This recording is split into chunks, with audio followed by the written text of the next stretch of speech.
এই জন্য সম্মানিত হাজিরিন, রাসূল পাক সাল্লাল্লাহু আলাইহি ওয়াসাল্লাম যেদিন মক্কা থেকে মদিনায় হিজরত করলেন, সমস্ত মদিনাবাসী নবীজির প্রেমে দিশেহারা। সবার আশা, সবার আকাঙ্ক্ষা, নবীজি আমার ঘরে যাবে, নবী যদি আমার ঘরে আসত। মদিনার আনসার সাহাবীরা সবার মনের আশা, মনে বড় আশা, আল্লাহর হাবিব সাল্লাল্লাহু আলাইহি ওয়াসাল্লাম যদি আমার ঘরের মধ্যে একটু আসতো, আমার ঘরের মধ্যে যদি একটু বসতো। সমস্ত আনসার সাহাবীরা পাগল, নবী আমার ঘরে যদি আসতো। নবীজি যখন মদিনায় গেলেন, ঘোষণা দিলেন, সাহাবীরা রে, আমি মদিনাতে একটা মসজিদ বানাবো। সুবহানাল্লাহ কন্যা, কি বানাবেন? আরো যারা বলেন না, কি বানাবেন? মসজিদ বানাবেন। নবীজি মদিনাতে আসার পরে মসজিদ বানানোর উদ্যোগ নিলেন, মক্কাতে মসজিদ বানানোর উদ্যোগ নিলেন না।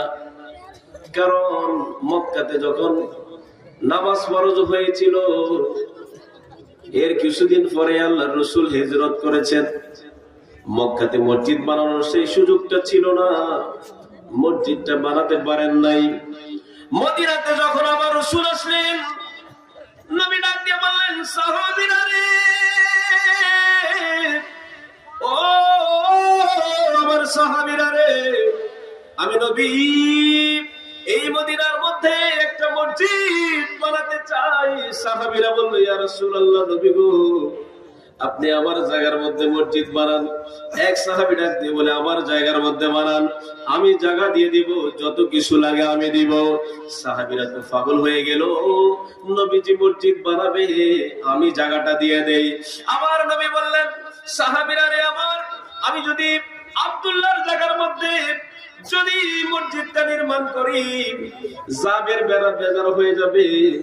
যদি জাবেরের জায়গার মধ্যে মসজিদটা নির্মাণ করি, আবু বকর বেজার হয়ে যাবে। নবীজি আমার কথাটা রাখলো না।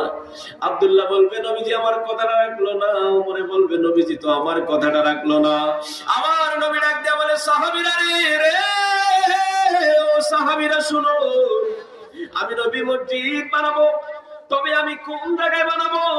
আমার উটনি, নবীদের একটা উটনি ছিল কিসওয়া নামে, আমার উটনিটা যে জায়গার মধ্যে যাইয়া বিশ্রাম নিব, যে জায়গার মধ্যে আমার উটনিটা বিশ্রাম নিব,